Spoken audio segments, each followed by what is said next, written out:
There's a icebreaker get-to-know-you game called Two Truths and a Lie. Maybe you've played this before.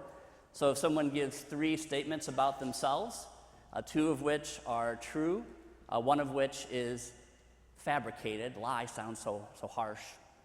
And then you have to decide, which is which. So I think this is fun to do once in a while, so we're gonna do that today.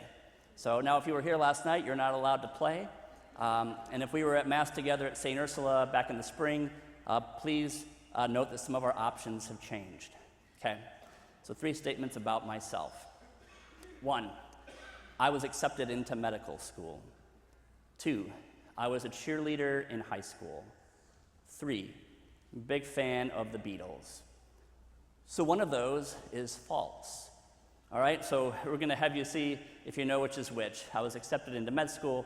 I was a cheerleader in high school. I'm a big fan of the Beatles. All right, raise your hand if you think the first one is false, accepted into med school. All right, raise your hand if you think the second one is false. I was a cheerleader in high school. All right, raise your hand if you think the third one is false, a big fan of the Beatles. All right, kind of a mix of things. All right, we'll go through these.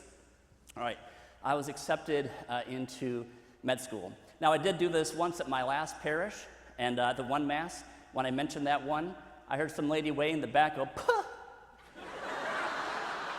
I know, right? Super affirming. Another night of crying myself to sleep. So when I was kind of in the back half of high school, I really thought that I was supposed to be a doctor, and so I applied to this special program where they kind of blitz you through like a science curriculum in college for like 2 or 3 years, and then you go on to this medical school. It was in Northeast Ohio, and you didn't have to reapply, assuming that you made the grade and all these other benchmarks.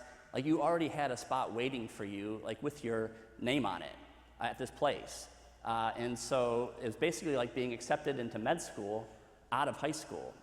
I don't know how I got into this thing. As you're well aware by now, it's not because I'm all terribly smart, but somehow I pulled it off. Now, of course, I never ended up going. I kind of backed away from this thing in the college portion, but I think it's true then that I was accepted into this med school. I don't know how else to say it, so that's true. All right, the second one, I was a cheerleader in high school. Also true. Now, before you let your imaginations just sort of run. Now, I do appreciate that so many people raised your hands that was false. Like, I appreciate that, actually, but that's true. So I went to high school at St. John's Jesuit, which is an all-boys school, and they had students be like the cheerleaders. So they call it Spirit Squad now, apparently, I was told last night, which is actually more appropriate, because we didn't do routines, don't ask me to do a flip or anything like that. It was kind of they're basically like super fans. So it was a senior privilege. There was one crew for football, and there was another crew for basketball. So I was on the basketball crew that spring, and we just went in front of the student section and led cheers. That was it. So although at the City League, that's back when we were in the City League basketball final, at halftime, they had all these cheerleaders come to half court who were all academic City League cheerleaders. So some of us were in on that. So I was up there with all these girls who had done this their whole life as a legit cheerleader, and I got this nice plaque for being an all academic City League cheerleader. It's ridiculous. I mean, I still have the plaque in my office, but nonetheless. All right. Okay, so that makes the third one false. I guess I appreciate the Beatles' place in music history, but personally never really got into their songs. If you're going to give me throw shade after Mass, it's already happened last night, just bring it, that's fine. Just can't do it, can't do the Beatles. So, Jesus, those last few weeks, we'll be hearing from John chapter 6, has said all sorts of things. And all sorts of things that he even said today might be shocking. Like the bread that I will give for you to eat is my flesh for the life of the world. And my flesh is true food, and my blood is true drink. And unless you eat the Son of Man and drink his blood, you do not have life within you. But if you do, you have life that wells up to eternal life. These are a lot of big, bold statements for someone to say, right? And so either they're made up or crazy, or they're absolutely true. As we saw, the disciples, those who were following him, had to wrestle with that. You know, whether that was true what he was saying, or if it was some made up thing. And as the result of that, we heard that some of those disciples, they ended up no longer accompanying him and went back to their former way of life. Because these statements from Jesus about who he is, especially in the Eucharist, are so bold that we can't but have a reaction. We can't be neutral to them. And so we can think of Jesus' question then to the apostles. You know, do you also want to leave? Of course, we heard Simon Peter say, to whom else shall we go? You know, they probably didn't exactly know what he was talking about either. But apparently they have this sense that as long as we stay close to Jesus, and we continue to follow him, and we continue to learn from him, that I guess we'll figure it out, and it will make sense in the end. Something that's true for us as well.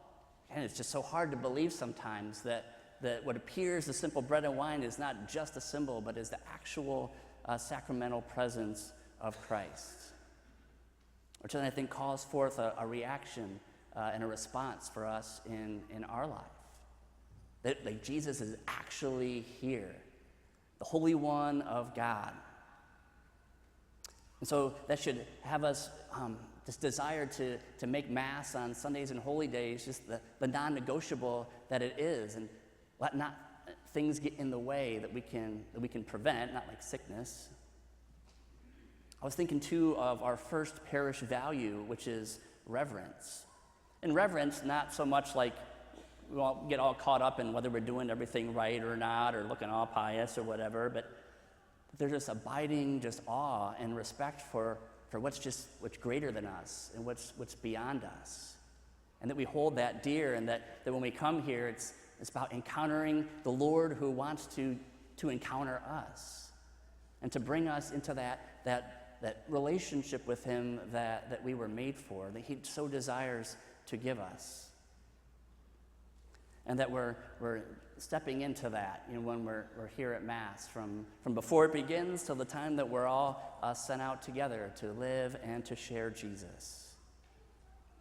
Maybe throughout the week we have times that we're able to be with the Lord in prayer and taking advantage of those. The words that Jesus speaks are spirit and life, and that spirit and that life looks to really take root in us and cause a response for us in our daily life. So as we encounter Christ here in the Mass today, let us we ask for that grace to make Peter's words our own declaration. Master, to whom shall we go?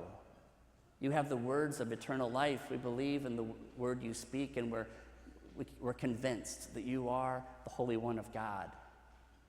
You are God here for us. You are truly present here in this place. And Jesus, help us to know you and love you and serve you and follow you more.